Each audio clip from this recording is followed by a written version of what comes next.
Good morning, everybody. It is the 22nd of April, 2020. This, I believe, is the 27th day of the South African national lockdown. I am finding it hard to keep count. As we got over 20, it became harder to tell exactly which day is which, but I believe this is day 27, which means we are very much into it, and whatever happens over the next few days and weeks, we have to assume that the full lockdown, we're definitely more than halfway through it, one would think. So regardless of this is the next video in the Regent Business School's lockdown video series. Today we're going to be speaking a little bit about stress management techniques. So, of course, a lot of what we've spoken about in the previous couple of weeks could easily be described as ways of managing stress and thinking about stress, but today is going to be exclusively focused on the nature of stress and then a few techniques for managing that and not becoming overwhelmed by it. So, stress is best described as our body's reaction to a perceived threat or danger. It's an adaptive reaction over time that has obvious survival benefits. What happens is that our body's sympathetic nervous system is activated when we perceive a threat. And this is what's commonly known as the fight or flight response. So this releases hormones such as adrenaline and cortisol into the bloodstream. It turbocharges your body to respond to danger. The physiological results we see are elevated blood pressure, quicker heart rate, shallower and quicker breathing. Perspiration increases, your muscles tend to tense, your blood also thickens. This is to prevent any type of excessive bleeding should you sustain an injury. So the overall effect of all of this is that we're geared up to fight the threat or to flee from it. These physiological changes explain how we often see these amazing feats of strength or endurance in people in traumatic situations, such as picking up somebody that's twice your body weight. We kind of see these things that seem almost miraculous, and this is the way the body responds to dangers. So clearly this is an evolved response. It's been very helpful in the past in the development of our species and before. And if you are watching this here today, it's safe to assume that it has kept some of your ancestors alive. So the utility of this response, however, in today's lifestyle is a bit more questionable, of course, because we're not roaming the savannas. We are living in modern industrialized societies, and that means the threats are different, but our bodies are still reacting in the same way that they always did. So often the responses we need today are more cognitive in nature, the way we think about a problem. They need to be a little bit more sophisticated. And not necessarily a full activation of our physiological defense systems. But unfortunately, you don't just turn off millions of years of evolution, which means our bodies are still reacting in this fight or flight way, as though it was the appropriate reaction. And you can think of examples in today's lifestyle, such as perhaps an exam coming up, a performance review at work, concern about the well-being of a loved one, financial pressures. All of these require different approaches to either fighting or running away, of course. So an interesting side note, of course, I'm sure you would have heard this, we speak about fight or flight, but there's another response as well, which is freeze, which we often don't speak about. So it's fight, flight, or freeze. When we are in that frozen state, we have very, very similar physiological reactions to either fight or flight, but the body's systems are just put on hold. Because, of course, sometimes there are survival benefits to not just running or fighting, and there were in the past. And that's sometimes when we're in very stressful situations, we feel paralyzed. That explains that as well. So that side note aside, that the stress response typically lasts about 20 to 30 minutes. It's actually not a very long time. But, however, every time it's activated, it comes up again. So chronic stress means that your body is often under this heightened state for extended periods of time, and that has quite significant detrimental effects on our ill health, on our health, I should say, and contributes to ill health.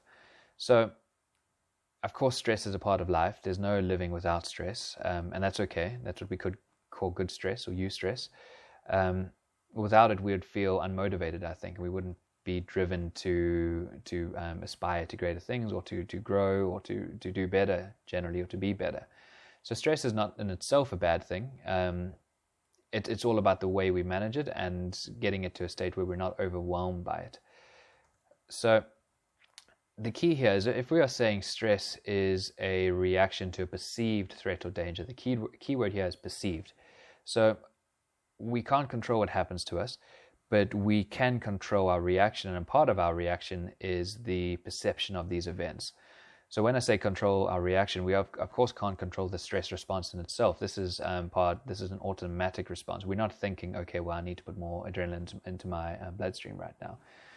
But we can change the way we think about these situations. We can change our perception, and that's where we have that's the lever we can pull on in managing these things. So if we're always imagining the worst, if we're catastrophizing situations, that means making everything into a catastrophe. Some situation, whatever it is, we think, well, this is it. We take it to its logical worst outcome. If we focus on negative outcomes and focus on our negative feelings, what we're doing is we're increasing the frequency and the intensity of our stress response. So the first and possibly the most important aspect of stress management is focusing on what we can control and owning that and taking responsibility for it, and not fixating on things that are outside of our control and trying to take responsibility for those.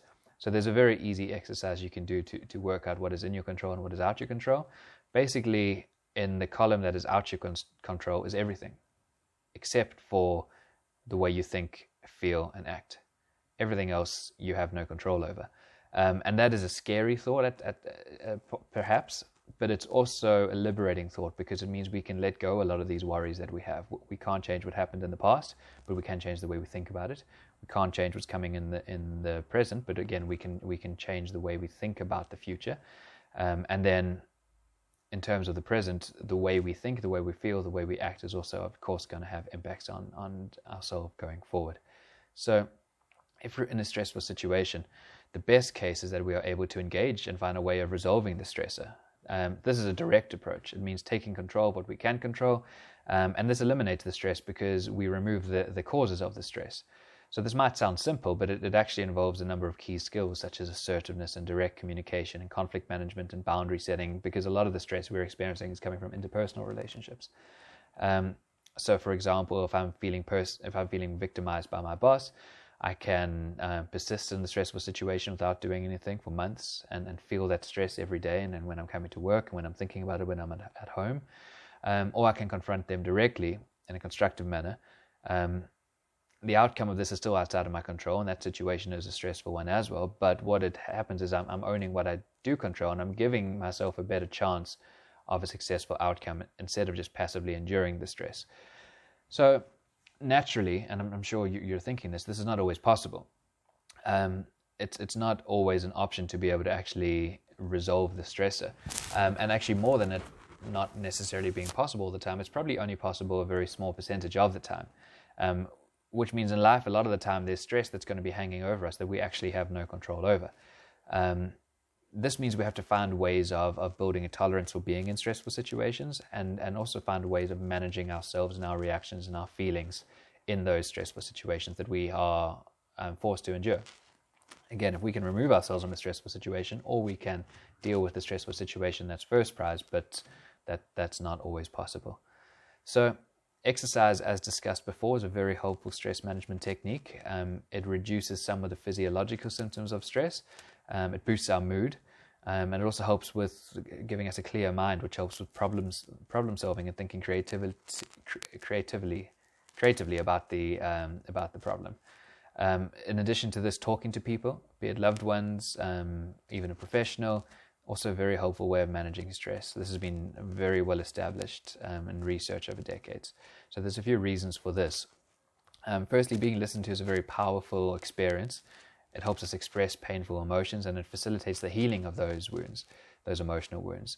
It forces us to step out of the circular nature of our thoughts, because we have to make the story coherent if we're communicating it to someone else. So this is just demonstrating that the nature of thinking and the nature of talking are fundamentally different.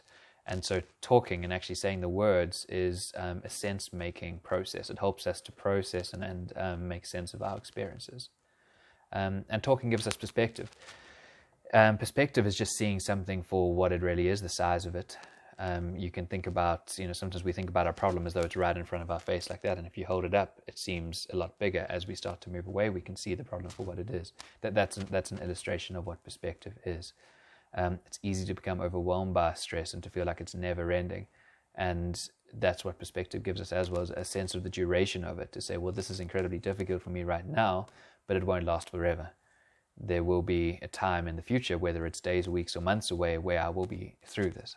That's an important part of perspective as well. It's not just the size of the problem, but it's also the duration of the stress that we're experiencing.